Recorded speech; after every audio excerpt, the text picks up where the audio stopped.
الخير خيرك وعندك فوق الذي رام عبدك، فادرك برحمتك في الحال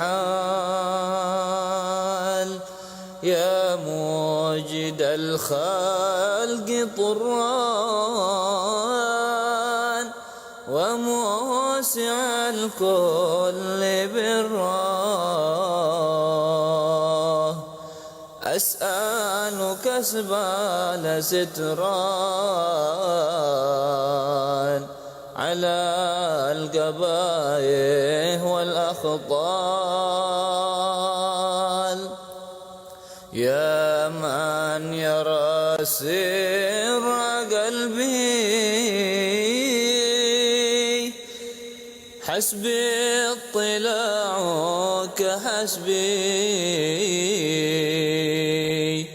فامحو بعفوك ذنبي واصلح قصودي والأعمال. ربي عليك اعتمادي كما إليك استنادي، صدقا وأقصى مرادي رضاؤك الدائم الحال. يا ربي يا ربي إني أسألك العفو عني ولم يخب فيك ظني. يا مالك الملك يا وال، أشكو إليك وأبكي من شؤم ظلمي وإفكي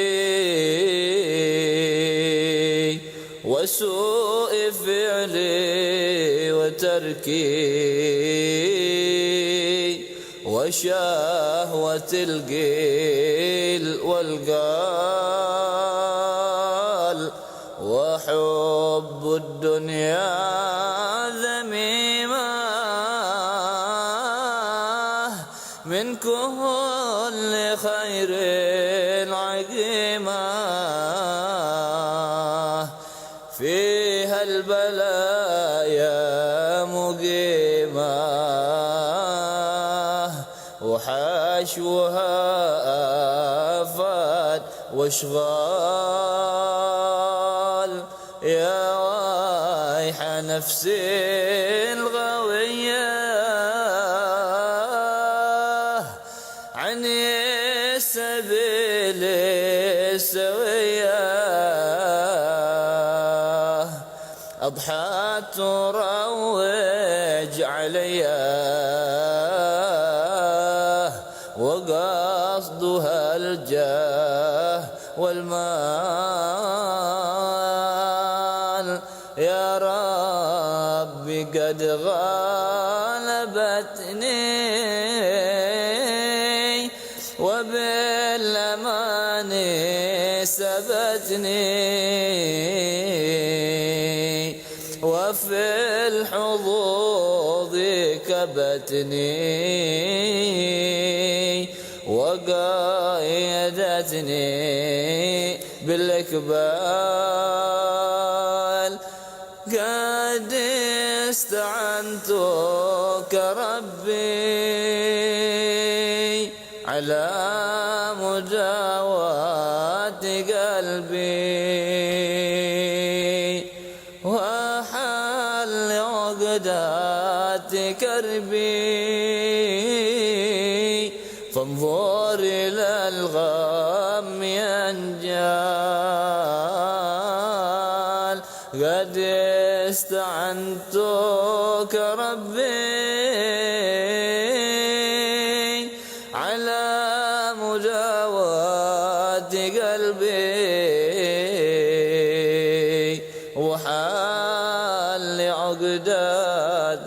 دربي فانظر إلى الغم ينجال يا ربي يا خير كفي احلل علينا العوافي فليس شيء ثم خافي عليك تفصيل واجمال يا رب عبدك ببابك يخشى لما عذابك ويرتجي لثوابك وغايث رحمتك هالضال وقد أتاك بعذره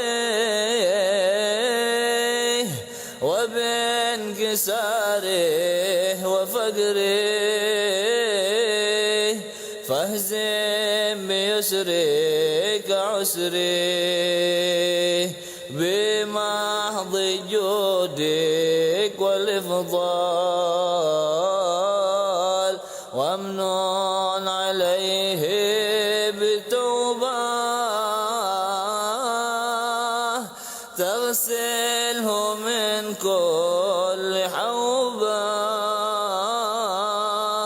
وعصمه من شر يوبة لكل ما عنه قد حال فأنت مولى الموالي المنفرد بالكمال وبالعلا والتعالي علوت عن ضرب الأمثال جودك وفضلك وبرك يرجى وبطشك وقهرك يخشى وذكرك وشكرك لازم وحمدك والجلال يا ربي أنت نصيري فلا أغنني كل خيري واجعل جنانك مصيري واختم بالإيمان الأجال وصل في كل حالة على مزيل الضلالة من كلمته الغزالة محمد الهادي الدال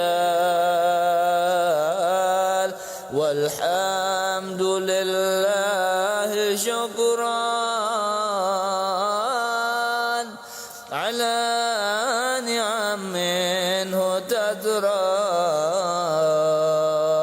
نحمده سرا وجهرا وبالغدايا والآصال الله الله يا الله الله الله يا الله يا رب صل على أحمد مختار طه وياسين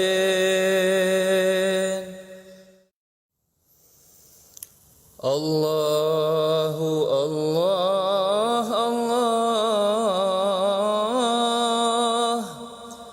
الله الله الله يا رب صل على أحمد مختار طه وياسين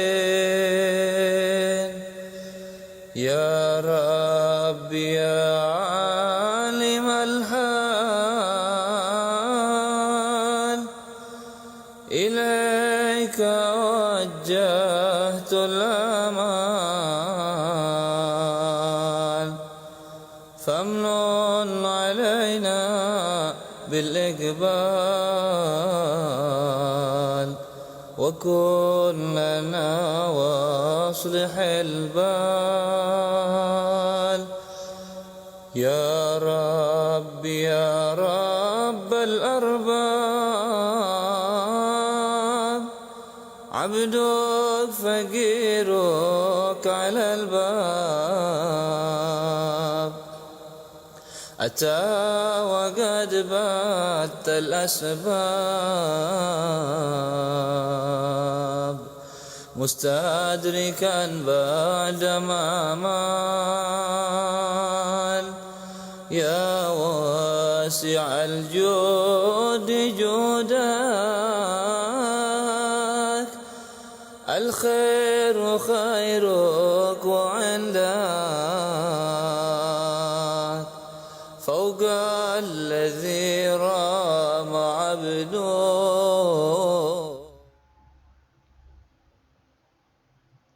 Bismillahirrahmanirrahim. Assalamualaikum warahmatullahi wabarakatuh. Alhamdulillah. Wassalamu ala Rasulillah wa ala alihi wa sahbihi wa man walah. Subhanaka la ilma lana illa ma 'allamtana innaka antal alimul hakim. Wa la hawla wa la quwwata illa billahil aliyyil azim. Rabbi shrah li sadri wa yassir li amri wahlul 'uqdatam min lisani yafqahu qawli. Nawaitu ta'alluma wat ta'lim wa tadhakkura wat tadhkir wan naf' wal intifa' wal ifadah wal istifadah wal hath 'ala tamassuki bi kitabillah wa sunnati rasulih sallallahu alaihi wasallam wad du'a ila al huda wad dilalata 'ala al khair ibtigha' mardati wa qurbihi wa thawabihi subhanahu wa ta'ala. Alhamdulillah. Pertamanya marilah sama-sama kita bersyukur kepada Allah Subhanahu wa taala. Dengan setinggi-tinggi syukur kerana dengan taufik dan hidayah Allah Subhanahu wa taala. Allah Subhanahu wa taala bagi lagi peluang kepada kita dapat meneruskan pengajian menuntut ilmu agama Allah Subhanahu wa taala tidak lain tidak bukan demi mencapai keredaan Allah. Kita belajar ini untuk kita niat sama-sama dapat gembirakan hati baginda Rasulullah sallallahu alaihi wasallam. Moga-moga dengan kita belajar ini supaya Allah Subhanahu wa taala sentiasa memayungi dengan rahmahnya kepada kita, memelihara diri kita daripada segala fitnah akhir zaman dan daripada segala wabak dan segala penyakit yang menimpa umat pada hari ini. Maka dengan barakah pengajian kita insya-Allah, semoga Allah Subhanahu wa taala pelihara kita, supaya Allah Subhanahu wa taala menyayangi kita, supaya Allah Subhanahu wa taala memberi kefahaman kepada kita insya-Allah Subhanahu wa taala. Masih lagi kita berbicara berkaitan dengan perkara-perkara yang membatalkan puasa. Perkara yang membatalkan puasa yang ketujuh, al-mufattirus sabi', al-istimna', ay talabu khurujil mani. Perkara yang membatalkan puasa yang ketujuh iaitu al-istimna'. Ma makna al-istimna'? Ay iaitu talabu khurujil mani, menuntut seseorang untuk mengeluarkan maninya. Dia berkehendak ingin mengeluarkan maninya demi kepuasan nafsunya. ataupun dengan apa jua keadaan, sehingga kan walaupun kepada perubatan sekalipun. Misal contoh, kita pergi ke klinik, ingin buat perubatan tertentu, menyebabkan doktor meminta supaya kita mengeluarkan mani, maka dinamakan al-istimna. Salah satu perkara yang membatalkan puasa kita, bila mana kita melakukan sesuatu perkara yang kita sendiri ingin mengeluarkan mani. Imma biyadihi, sama ada dengan tangannya, au biyadi halilatihi, yakni ataupun dengan tangan isterinya, au bifikrin au nadarin, ataupun dengan dia berfikir dan dia melihat kepada perkara yang menyebabkan dia mudah keluarkan mani. Dengan fikir, dengan berfikir dan dengan melihat ini, in alimal inzala fihima. Hima hina, huma, dhamir huma ini kembali kepada fikrin wa nazar. Pada asalnya, seseorang melihat kepada sesuatu ataupun berfikir dengan syahwah, tiba-tiba keluar mani. Pada asalnya tidak batal puasa. Tetapi sekiranya ia mengetahui, sekiranya dia berfikir sedemikian, itu dan ini, dia sudah mengetahui bahawasanya sekira dia melihat dan perkara dia memikirkan itu dan perkara yang dia lihat itu, memang dia ingin mengeluarkan mani, maka perbuatan kedua-dua, iaitu berfikir dan melihat itu, sekiranya in alimal inzal, maka jika dia mengetahui akan keluarnya mani, inzal fihima, pada kedua-duanya berfikir dan melihat, antara yang membatalkan puasa juga. Au bimudaja'atin.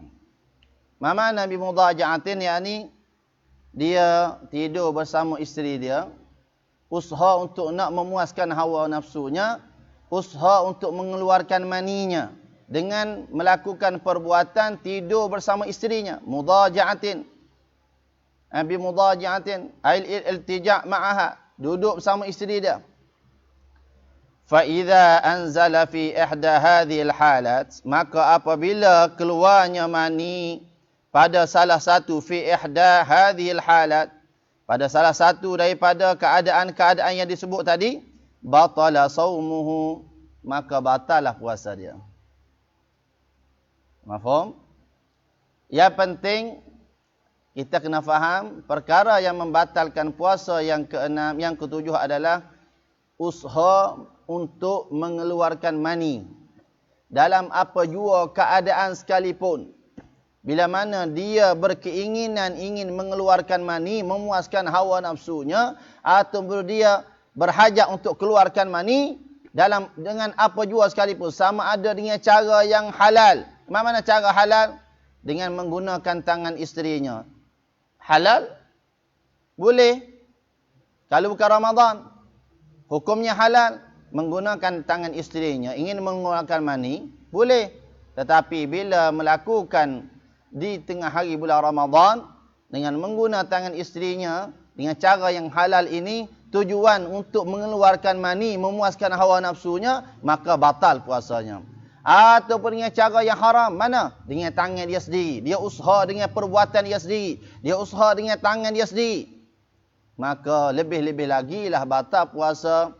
Maka semua keadaan yang kita sebut tadi, dalam usaha mengeluarkan mani, dia nak untuk keluarkan mani dia dalam apa cara sekalipun, maka bila mana keluar, maka batallah puasa dia. Maka batallah puasa dia kerana dikategorikan dalam kategori al-istimna'. Kata musannif wa khulasatu mas'alati khurujil mani, maka kesimpulan masalah dalam bab keluar mani ni, dia bagi kesimpulan supaya kita mudah faham. Kesimpulannya, macam mana kesimpulannya?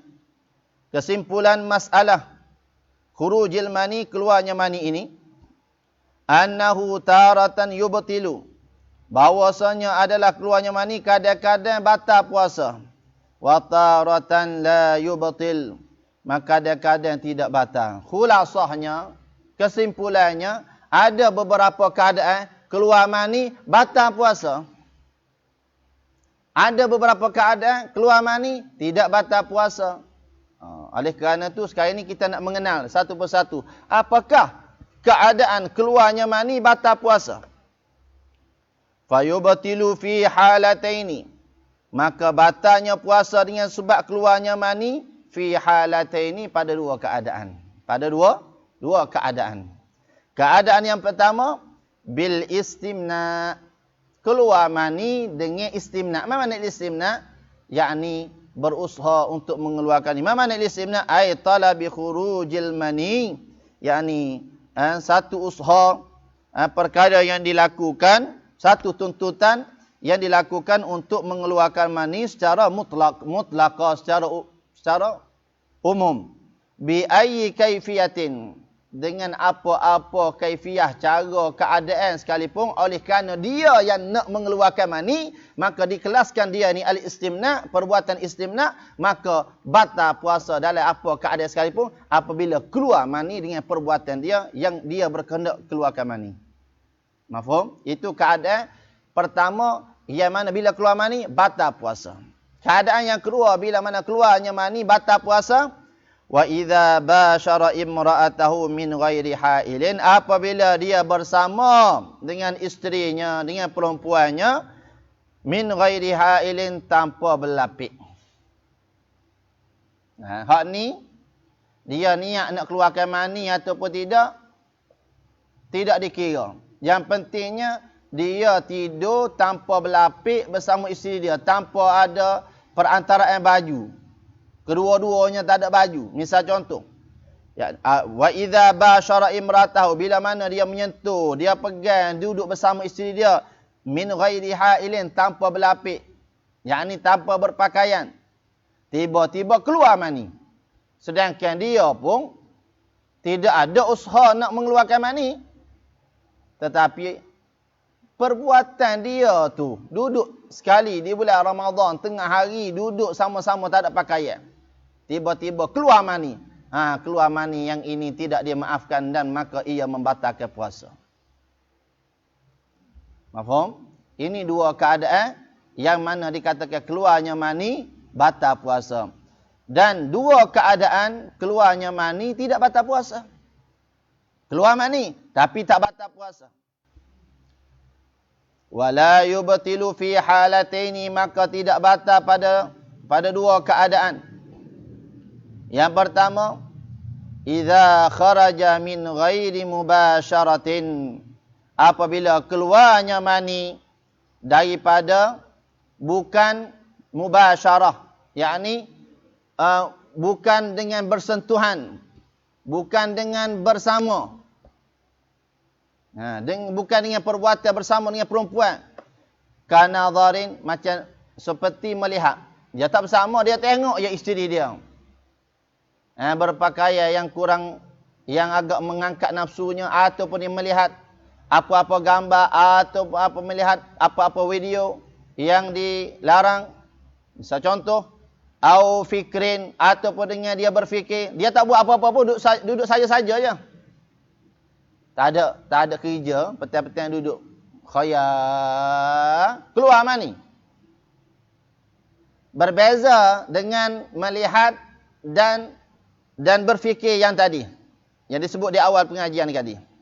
Berfikir dan melihat di awal pengajian tadi, sekiranya dia berfikir kerana ingin mengeluarkan mani, dia melihat kerana ingin mengeluarkan mani, itu dikategorikan dalam istimna, dan dia mengetahui akan keluar mani. Yang ini keluar mani, dia pun kebiasaannya tak keluar mani dengan tengok macam tu. Kebiasaannya dia ni tak ada berlaku apa-apa kalau dia berfikir khayal begitu. Tapi hari tu tiba-tiba dia tengok satu gambar, dia tengok perempuan misal contoh, atau perempuan tengok lelaki misal contoh, atau dengan khayal, dengan berfikir, tak ada niat pun, dia tidak tahu akan keluarnya mani. tiba-tiba keluar mani dengan perbuatan yang tanpa mubasyarah, tanpa bersama dengan mana-mana perempuan. Maka keluar mani ini tidak batal puasa. Keluar mani ini tidak batal puasa, tapi ke atasnya mandi wajib. Kena mandi wajib lah. Puasa dia, puasanya tak batal. Kena beza dengan yang kita sebut di awal tadi. Yang kedua, perkara yang keadaannya bila mana keluarnya mani dan tidak batal puasa. Wa idza kharaja bimubasyaratin walakin bihail. Apabila keluarnya mani bimubasyarah, dengan perbuatan, dengan bersama dia ni. Duduk dengan isteri dia, tapi sama-sama pakai baju. Walakin, dan akan tetapi, bihailin, ada berlapik. Ada berlapik. Duduk dengan isteri dia, ada pakaian, berlapik. Pegang isteri dia, tiba-tiba keluar. Pegang perempuan mana-mana, sama-sama ada pakaian, tiba-tiba keluar. Keluar hak ni tidak membatalkan puasa kerana ada berlapik. Semua perkara ini selain daripada jima. Ada pun jima kita sudah bahas panjang lebar dah. Masalah jima. Mubasyarah ni perbuatan selain jima. Tak kira lah dia buat apa benda. Pergi situ, pergi sini. Sama ada isteri ataupun yang halal ataupun yang haram. Tetapi kalau berlapik, keluar mani, maka tidak batal puasa. Tapi kalau tanpa berlapik, batal puasa. Tanpa berlapik. Yang disebut pada awal tadi. Mafhum? Itulah kesimpulan daripada masalah bila mana seseorang yang berpuasa keluar mani. Ada kadang-kadang yang membatalkan puasa. Ada dua keadaan yang tidak membatalkan puasa. Maka seterusnya ada kaitan juga dengan masalah keluarnya mani ini. Hukmul qublah. Apakah hukum bercumbuan, berciuman? Lelaki cium perempuan, perempuan cium lelaki. Jarang sama-sama lelaki, sama-sama perempuan. Ini keluar daripada tabiat manusia dah ni. Ada zaman fitnah, zaman kaum Lut. Memang tidak mustahil sekarang ni ada. Mana? Hukmul qublah, ketika berpuasa apakah hukum? Dia bercumbuan dengan perempuan. Dia cium isteri dia. Atau isteri dia cium suaminya. Kita bagi perumpamaan yang halal. Apakah hukum ketika seseorang itu berpuasa? Tengok. Tahrumu idza kanat tuharriku syahwatahu, maka haram bercumbuan atau cium apabila perbuatan ciuman tadi menggerakkan syahwahnya, menaikkan syahwahnya, menambahkan syahwahnya. Tuharriku, menggerakkan syahwahnya. Hak biasa tak ada apa-apa, tiba-tiba naik meta. Maka dengan ciuman yang bersama dengan syahwah, maka hukumnya haram ketika seseorang itu berpuasa. Hukumnya haram. Bukan masalah batal tak batal lagi ni. Bukan masalah batal puasa tak batal puasa. Hukum perbuatan tersebut di bulan Ramadan. Haram hukum dia. Tengok talik yang pertama. Hukum ini mahallul hurmah fi saumil fard. Yang dikatakan bercumbuan atau ciuman yang bersama dengan hawa nafsu ini haram bagi puasa fardu. Amman nafil, ada puasa sunat, fala hurmata fi.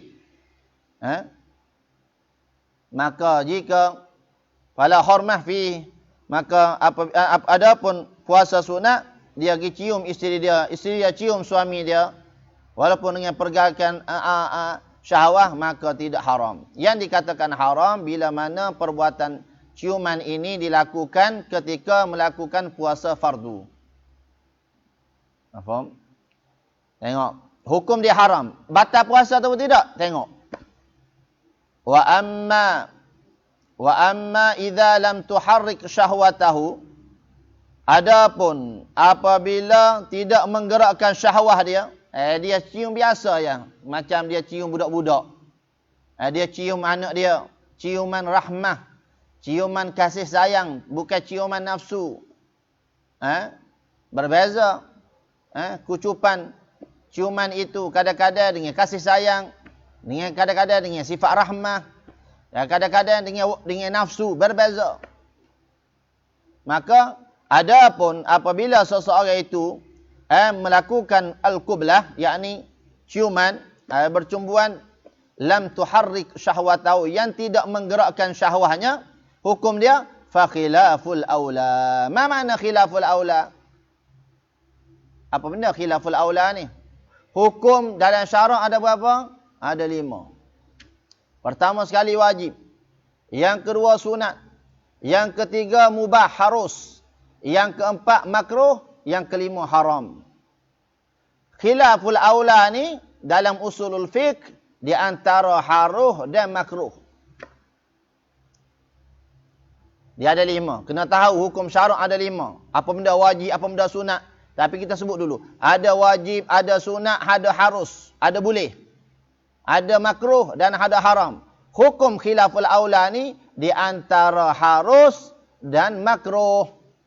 Sebahagian ulama berpendapat khilaful aula ni termasuk dalam kategori makruh. Kerana makruh ini ada beberapa darajat, ada beberapa tingkatan makruh. Sebahagian mengelaskan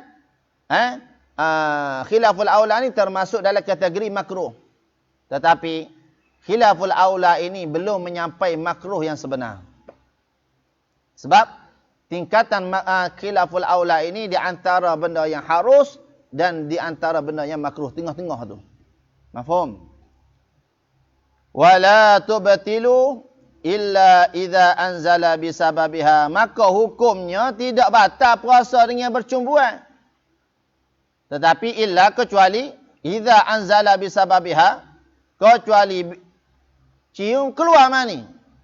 Maka batallah puasa. Dengan sebab bercumbuan batal puasa. Itu menandakan ciuman dia tadi bersama dengan syahwah.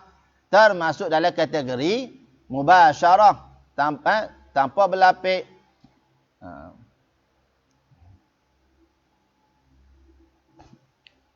Itu berkaitan dengan masalah keluarnya mani. Ada apa ciuman tanpa tak keluar mani pun. Hatta keluar mazi saja. Keluar mazi tak batal puasa. Tapi haram hukum dia kalau bersama dengan syahwah. Tak apa puasa saya sah. Ya, di manakah pahala puasanya? Kita berpuasa ini bukan hanya untuk menentukan sah ataupun tidak sahaja. Kita ingin mendapat pahala puasa. Sekiranya kita melakukan perkara-perkara yang haram, ketika kita berpuasa, kita melakukan perkara-perkara makruh, ketika kita berpuasa, tak ada lah pahala puasa kita. Tak ada lah. Sebab itulah kita sudah baca di awal-awal lagi, betapa ramai orang yang berpuasa, tetapi di hari akhirat kelak tak ada pahala puasa, melainkan lapar dan dahaga sahaja yang dia dapat. Kena jaga-jaga. Jangan kita, tak apa, tak batal puasa. Ya, tak batal puasa, tapi tak ada pahala puasa. Kalau bahasa orang kampung, kurus puasa. Tak ada dah. Tak meninggal dah. Tengok itu, tengok ini. Buat tu, buat ni. Sampai ke petang, tak ada dah pahala puasa. Wal'iyadzubillah. Maka, al-mufattirul thamin. Perkara-perkara yang membatalkan puasa yang ke-8. Al-istiqa'ah. Ma makna al-istiqa'ah? Ay talabu wa ta'ammudu khurujil qay'. yakni satu tuntutan, satu perbuatan yang berkehendak dan sengaja untuk mengeluarkan muntah. Al-qai' muntah. Al-istiqa'ah yakni satu perbuatan nak muntah. Dia usaha supaya dia muntah. Tak kira lah dengan apa jua, dengan hidu, dengan bauan, dengan perbuatan dia jolok-jolok ke mulut dia, dia nak muntah. Dengan perbuatan yang ingin muntah itu membatalkan puasa sekiranya muntah. Sekiranya muntah. Apa hukumnya? Fayubtilu walau kana qalila, maka dengan perbuatan usaha untuk nak muntah tu batal puasa walau kana qalilan, walaupun keluar muntah tu sikit. Keluar sikit je muntah. Tetapi berbeza sekiranya muntah dengan sendiri. Ada dengan lawyer yang dia ada, dengan makanan dia tak ngam dengan tubuh dia, tiba-tiba dengan rasa pening kepala, rasa demam, tiba-tiba muntah dengan tanpa usaha, maka muntah tadi tak batal puasa. Sebab terjadi dengan sendiri. Ada pun yang mengatakan muntah yang batal puasa ini, dia yang usaha nak memuntahkan apa yang dia ada dalam perut dia. Maka perbuatan tuntutan nak muntah ni, maka itulah yang membatalkan puasa. Sama ada keluar sedikit ataupun keluar yang banyak, maka muntah itu batal puasa. Tetapi sekiranya muntah yang bimujarrad keluar muntah batal puasa sekiranya dengan sengaja. Tetapi sekiranya keluar muntah dengan tidak sengaja, muntah, kena ingat satu benda saja. Pastikan keluarkan betul-betul isi muntah tadi, jangan sedikit pun kita telan balik. Sekiranya ada baki-baki muntah dalam mulut kita, kita telan balik, maka batal juga puasa kita. Sebab itulah bila kita muntah biar betul-betul. Jangan kembali sedikit pun kesan muntah yang ada dalam mulut kita tadi. Bila kita telan lagi baki muntah, maka batal juga puasa kita. Tengok. Wal qai, ma makna al qai? Muntah ni apa benda muntah? Musannif nak bagi pentakrifan muntah. Apa benda muntah ni? Huwa iaitu at-ta'amul ladzi ya'udu ba'da mujawazatil halq. Satu makanan yang kembali, yang keluar. Alladzi ya'ud, yang kembali. Ba'da mujawazati, selepas melepasi. Al-halq, melepasi halkum. Walaupun air. Biasanya kita di sahur, biasa berlaku sahur, makan banyak sahur. Makan banyak. Tiba-tiba waktu sembahyang subuh dia naik. Dia naik sampai sini. Muntah ini, apa benda muntah ni? Suatu makanan yang kembali daripada perut setelah mana melepasi halkum, mujawazatil halq.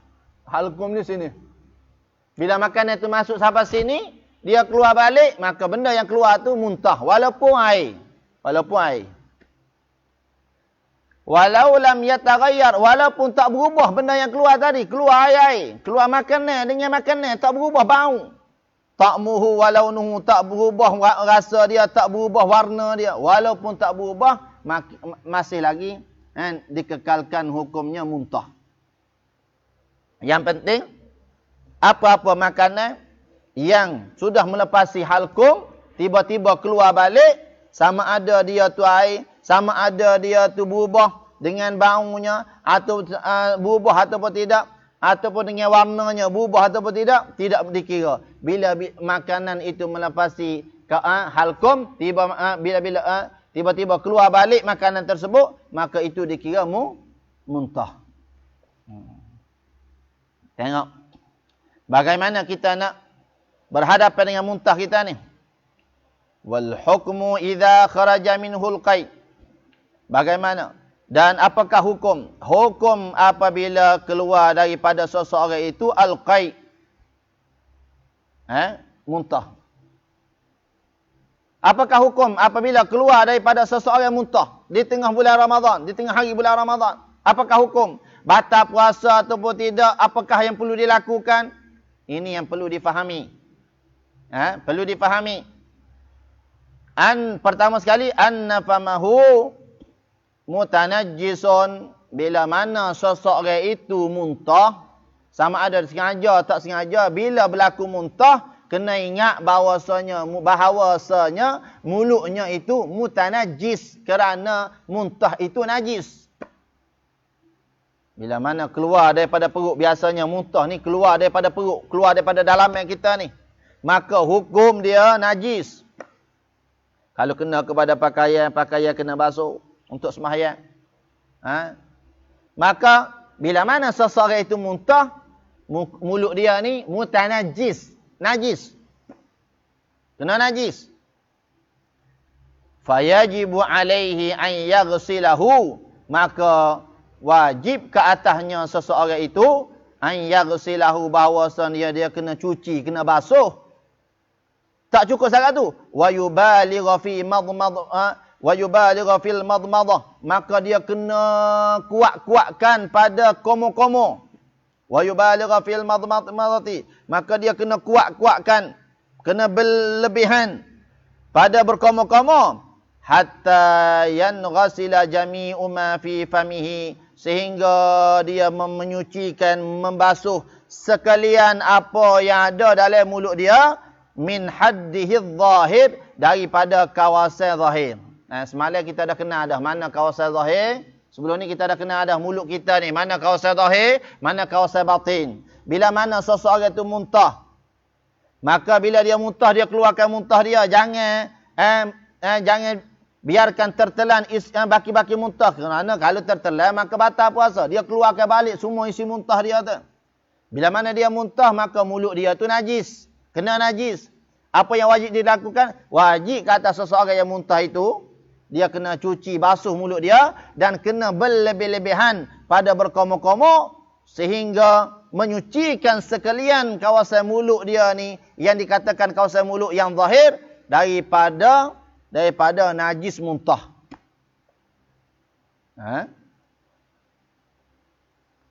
Wala yubtilu as-shaum idza sabaqahu al-ma', maka tidak membatalkan puasa sekiranya apabila tertelan ataupun tertelan air ilal jauf, ke dalam rongga dalaman, biduni ta'ammud, dengan tanpa sengaja. Lianna, kerana izalatan najasati, menghilangkan najis, ma'murun biha, benda yang disuruh oleh syarak. Misal contoh, dia muntah. Ada perbuatan muntah dia yang usaha nak muntah, itu batal puasa. Tetapi sama je, dia buat muntah dia. Sama je dia kena buat dengan muntah dia. Ataupun seseorang itu muntah dengan tak sengaja, dengan sebab dia sakit demam, muntah dia. Mana? Kedua-dua keadaan ini, yang batal puasa, yang tidak batal puasa ni, bila mana seseorang itu muntah, dia mengetahui bahawasanya mulut dia ini mutanajis. Apa yang perlu dilakukan? Wajib ke atas dia membasuh mulut dia ini. Kena melebih-lebihkan pada berkomo-komo. Sehingga memastikan keadaan mulut kawasan zahir ini bersih daripada kesan-kesan muntah. Dengan usaha dia tadi, menyucikan mulut dia tadi daripada kesan muntah, tiba-tiba tertelan air tanpa sengaja, maka tidak batal puasa. Kerana ketika perbuatan dia berlebih-lebih dalam berkomo-komo tadi, untuk menghilangkan najis, perbuatan menghilangkan najis ini satu perbuatan yang dituntut oleh syarak. Sebab itulah tidak batal puasa sekiranya tertelan air dalam menyucikan najis dalam mulut dia. Syarak tertelan dengan tanpa sengaja. Ada pun telan dengan sengaja, batal puasa. Mafhum? Faham tum? Harap-harap jelas insya-Allah. Sekarang ni kita masuk kepada bahagian-bahagian kategori-kategori orang yang berbuka puasa di bulan Ramadan, dan apa yang perlu dilakukan oleh seseorang tadi mengikut sebab-sebab tertentu. Ada 4. Arba'atun.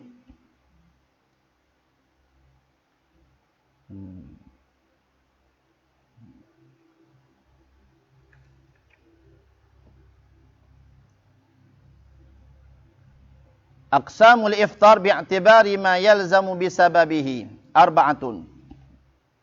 Maka bahagian-bahagian iftar orang yang berbuka puasa di tengah hari bulan Ramadan yang dimaksudkan bi'tibar, mengikut ma yalzamu, dengan apa yang diwajibkan, bisababi, dengan sebab-sebab dia.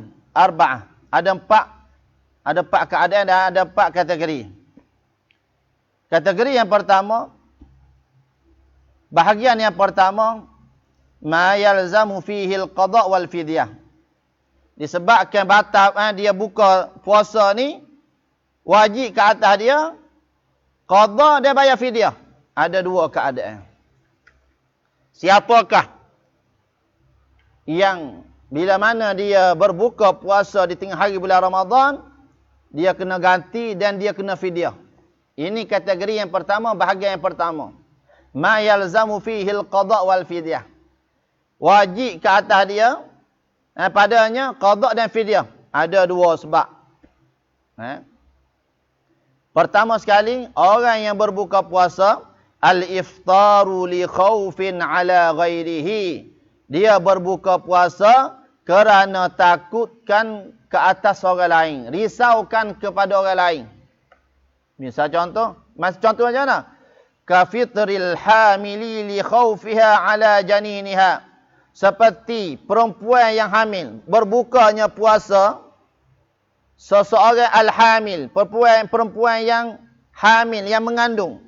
Kenapa dia berbuka puasa? Dia mengandung, tiba-tiba dia makan tengah hari. Kenapa dia berbuka tu?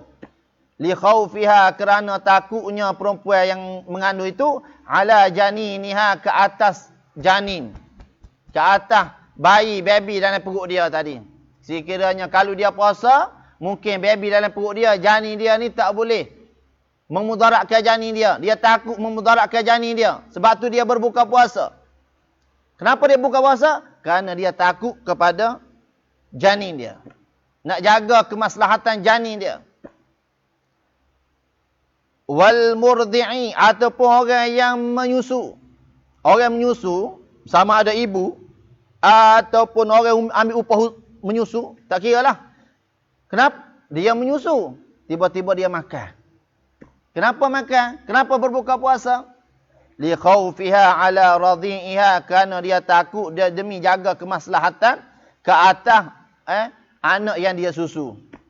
Sebab takut dia puasa ni, takut kurang susu, tak ada air, maka dia minum, dia makan. Orang yang macam ni, dia berbuka puasa kerana dia takut kepada kebinasaan orang lain. Macam dengan orang mengandung, dia nak jaga kemaslahatan bayi dia. Kalau orang menyusu, dia nak jaga kemaslahatan orang yang dia menyusu, sama ada anak dia ataupun orang lain. Ataupun dalam masalah lain. Misal contoh, dia tengok orang duduk lemah. Lalu, dengan mutu atas jambatan, tiba-tiba ada seorang jatuh parit. Jatuh tali air. Dia pun Ramadan. Mana? Dia terjun. Mana? Sambil dia telan air, dia membatalkan puasa kerana demi menyelamatkan roh orang tu, maka juga termasuk dalam kategori ini. Dia berbuka puasa kerana takut dan demi masalah orang lain. Ataupun bom, misal contoh. Berlaku kebakaran tengah hari. Panas api tu. Dia nak pergi selamatkan, nak pergi memadamkan api. Maka dia minum air, berbuka puasa demi nak menyelamatkan ada orang dalam api. Termasuk juga dalam kategori ini. Bila mana berbuka puasa kerana takut ala ghairi li khaufin ala ghairi, kerana takut ke atas orang lain, wajib ke atas dia qada dan bayar fidyah. Tak cukup dia qada saja. Dia kena qada, dia kena bayar fidyah. Kerana dia berbuka, kerana takut pada orang lain. Takut untuk masalah orang lain. Nak jaga masalah orang lain. Itu makna. Kama qala sahibu Safwatuz Zubat, wal muddul wal qada li dhatil hamil aw murdi'i in khafata litifli, dan satu cupak, yakni mud, yakni fidyah, wal qada, dia kena qada li dhatil ham, bagi orang yang mengandung dan orang yang menyusu, in khafata, jika kedua-duanya takut, yakni orang mengandung dan orang yang menyusu, litifli, bagi kanak-kanak. Amma, adapun idza aftarata khaufan ala nafsihima, adapun apabila dia berbuka kedua-duanya, mana aftarata tu? Orang yang mengandung dan orang yang menyusu. Dia berbuka khaufan ala anfusihima, dia berbuka kerana takut ke atas diri dia dan anak. Tadi masalahnya dia berbuka puasa takut untuk anak dia aja. Ala ghairihi. Adapun dia berbuka puasa, siapa dia? Seorang ibu yang mengandung, seorang ibu yang menyusu. Dia berbuka puasa kerana dia takut mudarat ke atas diri dia dan ke atas anak dia. Ala anfusihima. wa ala tiflihima, ke atas diri dia kedua-duanya, orang yang menyusu dan orang yang mengandung. Ala wa ala tiflihima, anak orang yang dalam janin tu, yang anak bagi orang yang mengandung, bagi anak yang orang yang dia menyusu. Falaisa alaihima, dan tidak ada ke atas kedua-duanya, dan tidak kena ke atas kedua-duanya illal qada' faqad. Illal qada' faqat. Kecuali dia kena qada sahaja, tak ada fidyah. Sebab itulah kalau ibu nak menyusu, biar dia takut mudarat diri dia dan anak dia, baru dia kena qada saja je. Kalau orang yang mengandung, dia nak makan dan buka puasa, kerana dia takut mudarat diri dia dan mudarat anak dia. Sekiranya dia takut yang sedemikian, maka dia kena qada saja tanpa bayar fidyah. Tapi dia berbuka semata-mata nak jaga anak dia, sama ada yang menyusu ataupun yang mengandung, ataupun contoh yang kita bagi tadi, dia takut pada orang lain, nak jaga masalah orang lain, maka dia kena bayar fidyah dan qada. Tetapi sekiranya dia takut ke atas diri dia dan dia jaga masalah bayi dia, ataupun dia nak jaga diri dia dan dia nak menyusu bayi, maka dia tidak ada yang kena kepada dia kecuali qada sahaja tanpa fidyah. Itu berkenaan masalah yang pertama, yang wajib ke atas seseorang yang berbuka puasa, kena qada dan fidyah. Ada orang yang kedua, yang mana dia kena qada dan kena fidyah. Siapa?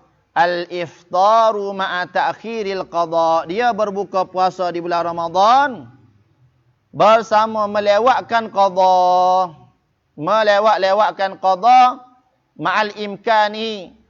Bersama dia boleh sebenarnya nak qada, tapi dia sengaja melewatkan.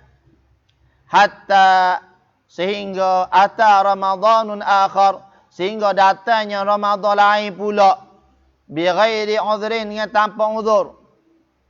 Dia ni misal contoh tahun ni dia tinggal satu hari, tak kira lah dengan apa-apa uzur. Dengan apa-apa uzur, dia tinggal Ramadan, batal puasa dia satu hari di bulan Ramadan tahun ni. Tiba-tiba masuk Syawal, masuk Zulkaidah, masuk Zulhijjah, masuk Muharram, masuk Safar, masuk Rabiul Awal, dia sihat je. Ma'imkani, dia boleh je nak qada. Tapi dia melewatkan qada, tak apalah sehari je. Tak teringat dah. Masuk pula Rabiul Tsani, Jamadil Awal, Jamadil Akhir, masuk Rajab, masuk Syaban, tiba-tiba 30 Syaban, Allahu Akbar. Tak qada lagi tahun lepas. Satu hari. Esok Ramadan dah. Masuk bulan Ramadan. Tak ada istilah qada dah. Dia qada bila? Dia qada di Syawal. Dia kena qada satu hari. Dia kena bayar fidyah satu cupak. Kerana melangkaui satu tahun. Dalam keadaan dia mampu nak qada dan dia melewatkan qada. Biasanya berlaku ramainya di perempuan. Dia tak teringat dia ni uzur. Kalau lelaki ni jarang-jarang, biasanya perempuan. Dia berlaku uzur di bulan Ramadan 6 hari, 7 hari, tiba-tiba dia melewatkan qada. Melewatkan qada, main-main dengan qada. Sehingga sampai Ramadan yang kedua, maka selepas Ramadan tu dia kena qada dan dia kena bayar fidyah. Tengok. Sekarang ni kita nak menjelaskan al-fidyah. Apa benda fidyah? Hiya muddun wahidun, satu cupak. Muddun, cupak. Wahidun, satu cupak. Likulli yaumin, bagi setiap hari. Maka fidyah ini satu cupak bagi setiap hari.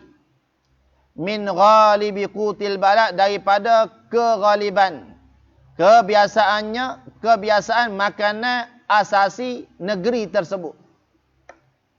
Min ghalibi qutil balad, daripada cupak apa benda? Cupak gandum ke, satu cupak gandum ke, satu cupak gula-gula ke, satu cupak beras ke, satu cupak apa benda? Satu cupak makanan asasi negeri tersebut. Kalau tempat kita, makanan asasi kita apa? Beras. Maka satu cupak beras. Kalau di negara Arab, negara orang putih, misalnya tu, dia makan gandum, maka satu cupak gandum. Biji gandum. Yang belum di mesin lagi bukan yang dah mesin. Yang belum di mesin lagi.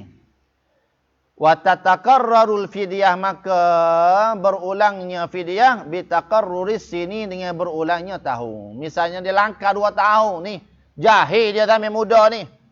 Dia tak puasa zaman umur 20, tak puasa 10 hari tak puasa. Lepas tu dia tak qada. Berlalu dia umur 21, umur 22, umur 23, umur 24, umur 25 barulah dengar ustaz mengajar. Kena qada puasa. Allah ingat masa zaman umur 21 dulu. Tak puasa 10 hari. Tak qada lagi. Sudah melepasi 5 tahun dah. Maka 10 hari dia tadi dia kena qada bersama dengan 10 kali 5. Yakni 50 cupak kena bayar fidyah. Sebab melepasi 5 tahun. Baru qada tetap 10 hari. Tetap 10 hari qada. Tapi berulangnya fidyah tadi, bergandanya fidyah dengan bergandanya tahun. Langkah setahun 1 cupak. Langkah 2 tahun 2 cupak. Misal 10 hari, 5 tahun baru nak qada. Maka melepasi 5 tahun, 10 kali 5, 50 cupak dia kena bayar fidyah kepada fakir miskin. Itu bahagian yang pertama, orang yang berbuka puasa, wajib yang disebabkan dengan sebab-sebab yang kita sebut, wajib ke atas dia qada dan fidyah. Ada 2 keadaan. Pertama sekali, orang yang berbuka puasa kerana takut kepada orang lain. Yang kedua, orang yang melewat-lewatkan qada sehingga datangnya Ramadan seterusnya, maka dia kena qada pada Syawal selepas daripada tu, maka dia kena qada dan kena bayar fidyah. Ini 2 keadaan yang wajib ke atas dia qada dan fidyah. Bahagian yang kedua, ma yalzamu fihi al-qada' dunal fidyah. Bila mana dia buka puasa, wajib ke atas dia ni qada saja je tanpa fidyah. Siapa dia ni? Kal mughma alaih, seperti orang pensan, batal puasa dengan sebab pensan. Wa nasin niyah, dia orang yang lupa niat puasa. Ya wal muta'addi bi fitrihi, orang yang sengaja berbuka puasa bi ghairi jima'in, selain daripada jima'. Masalah jima', dia kena qada, dia kena macam-macam yang kita dah bahas baru ni. Hak ni dia kena qada saja tanpa fidyah. Siapa dia? Seseorang yang batalnya puasa dia dengan sebab pensan ke, dengan sebab sengaja dia berbuka ke, dengan sebab dia terlupa niat. Maka batal puasa dia ni. Maka dia kena qada sajalah. Tapi bila termasuk dalam kategori tadi, dia melewat-lewatkan qada sehingga datang Ramadan, kenalah qada dengan fidyah. Tapi dia qada terus bulan Syawal, terus dia puasa qada bulan Zulkaidah, maka dia kena qada sahaja tanpa fidyah. Masalah yang kedua. Kategori yang ketiga, yakni bahagian yang ketiga, ma yalzamu fihi al-fidyah dunal qada. Ada pula kategori yang ketiga ni, bahagian yang ketiga ini, ma yalzamu fihi al-fidyah, wajib padanya fidyah dunal qada. Kena fidyah saja, tak kena qada. Dia tinggal puasa. Dia tak puasa Ramadan. Tapi kena fidyah saja, tak kena qada. Siapa dia ni? Ka syaikhin kabir, seperti orang tua. Ka syaikhin kabir, orang yang tua, umur 80, 90. Tak mampu dah nak puasa. Maka orang-orang macam ni nak qada macam mana? Puasa pun tak mampu, nak wajib pun tak mampu. Maka dia kena bayar fidyah sahaja dan tak perlu qada puasa dia tadi. Yang kedua, wal maridil ladzi la yurja bur'uhu, orang yang sakit yang mana tidak berharap dah sembuh sakit dia tadi. Misal contoh, dia muda tapi sakit stroke, lumpuh sepenuh tubuh. Duk gitulah. Yang mana tak ada harapan dia nak sembuh ni. Mana-mana orang sakit yang tidak ada harapan untuk sembuh, dia tak puasa Ramadan, hanya dikenakan fidyah sahaja tanpa dikenakan qada. Faham? Kategori yang keempat, ma yalzamu fihi al-fidyah. Kategori yang kelima, yang keempat, mana? Yang keempat, ma yalzamu fihi al-qada wala fidyah. Dia tak puasa Ramadan, dia berbuka Ramadan. Kategori yang kelima ni, ma la yalzamu fihi al-fidyah. Tidak wajib ke atas dia qada, walal fidyah, dan tidak wajib dia fidyah. Siapa dia ni? Kafitril majnun, seperti berbukanya puasa orang gila. Ghairil muta'addi bi junudihi, orang gila yang tidak sengaja jadi gila. Dia puasa tiba-tiba jadi gila, masuk hantu, masuk jin, masuk iblis. Jadi gila dia, hilang akal. Tak puasa dia ni. Orang macam ni gila. Jadi gila ni hilang akal. Mana gila? Hilang akal dia. Terkeluar dari kategori mukallaf. Tidak wajib ke atasnya puasa. Orang macam ni berbuka puasa dengan sebab gila. Yang gila tadi jadinya sendiri, dia tak kena qada dan dia tak kena fidyah. Pada hari-hari dia tinggal tadi dengan sebab gila.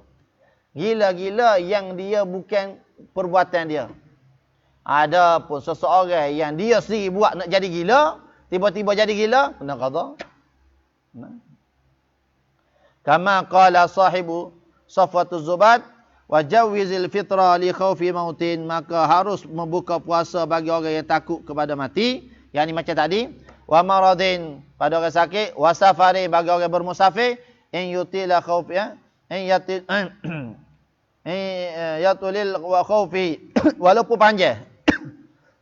Maka dari Zubab mengatakan, boleh berbuka puasa bagi orang takut, nak jaga, takut mati. Kalau dia puasa mati, maka dia kena berbuka. Tak apa.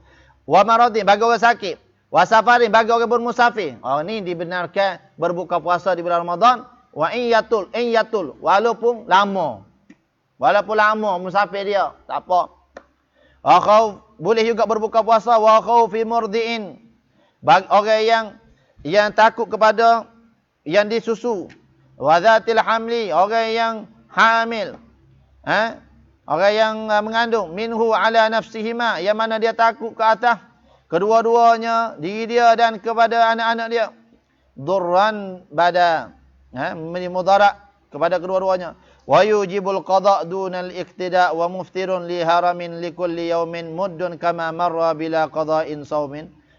Wa yujibul qada' dunal iqtida', dunal iftida', bagi masalah tadi, sekiranya dia takut kepada dua-dua, dia takut pada anak dia takut kepada diri dia. Dia kena qada' tapi tak kena bayar. Iftida' ni tak kena bayar fidyah. Dan orang yang berbuka puasa dengan sebab tua, setiap hari kena bayar. Wa likul yaumin mud, setiap hari kena bayar satu cupuk lah. Kama marra, sebagaimana yang telah sebut, bila qada'in saumin, dengan tanpa qada hari tersebut. Dia berbentuk matan sahaja, mencerita balik apa yang kita cerita tadi. 4 keadaan orang yang berbuka puasa dan apa yang wajib ke atas dia mengikut sebab-sebab yang tertentu. Ada 4 keadaan. Wallahu a'lam. Sekarang ni masuk pada pula halatu wujubil qada' ma'al imsak ilal ghurub. InsyaAllah kita akan sambung pada pengajian yang akan datang biiznillah subhanahu wa ta'ala pada hari ini yaumul arbi'a. InsyaAllah kita bertemu lagi dengan kitab Taqridatus Sadidah pada yaumul itsnin al-ati al-qadim, usbul ati, minggu depan insyaAllah. Moga-moga kita diberi istiqamah dalam belajar supaya kita dapat mengecapi kemanisan ilmu. Seseorang yang betul-betul belajar, dia akan rasa manisnya ilmu. Kerana setiap apa yang dia pelajari, ada lagi ilmu yang dia belum pelajari. Setiap khatam kitab, ada lagi kitab lain yang dia tidak belajar. Sebab itulah, kata para ulama, pelajar agama yang sebenar adalah semakin dia belajar, semakin dia rasa jahil. Seseorang talibul ilm yang hakiki, yang sebenar, semakin dia belajar, semakin dia rasa jahil. Kerana setiap apa yang dia belajar, banyak lagi yang dia tidak belajar. Setiap khatam kitab, banyak lagi kitab yang dia tidak khatam. Sebab itulah, ulama yang sebenar adalah semakin belajar, semakin rasa jahil. Tetapi ulama yang tidak sebenar, siapa? Siapa yang belajar dan dia rasa alim. Semakin dia belajar, dia rasa dia faqih. Dia belajar, dia rasa dia hebat. Dia belajar, dia rasa dia pandai. Ni tertipu dengan tipuan iblis dan syaitan. Pada hakikatnya, orang talibul ilm yang belajar sebenar-benarnya, semakin banyak dia belajar, semakin dia kena rasa jahil. Semakin dia kena rasa jahil kerana dia sudah belajar hari ini bab ini dan bab lain banyak lagi, ilmu lain banyak lagi. kitab lain belum lagi. Inilah ciri-ciri dan sifat-sifat talibul ilm yang sebenar. Moga-moga kita digolongkan oleh Allah Subhanahu wa taala dalam golongan orang yang menuntut ilmu yang sebenar di sisi Allah Subhanahu wa taala. Moga-moga Allah kabulkan segala usaha kita, segala niat kita, segala usaha kita dan segala doa kita. Allahumma iftah alaina futuhal arifin, wa fahkinna fid din wa 'allimna ta'wil. Allahumma arzuqna ilman nafi'a wa qalban khashi'an wa 'amalan mutaqabbala ya Allah ya Allah ya Rahman. Allahumma iftah alaina futuhal arifin wa fahkinna fid din wa 'allimna ta'wil. Allahumma arzuqna ilman ladunni wa mashrabus safi ya ghani ya wahhab. اللهم اهدنا الصراط المستقيم صراط الذين أنعمت عليهم من النبيين والصديقين والشهداء والصالحين وحسن أولئك رفيقا يا أرحم الراحمين يا أرحم الراحمين. ربنا آتنا في الدنيا حسنة وفي الآخرة حسنة وقنا عذاب النار. وصلى الله على سيدنا محمد النبي الأمي وعلى آله وصحبه أجمعين. سبحان ربك رب العزة عما يصفون وسلام على المرسلين والحمد لله رب العالمين. بسر الفاتحة إلى حضرة النبي محمد صلى الله عليه وسلم. الفاتحة.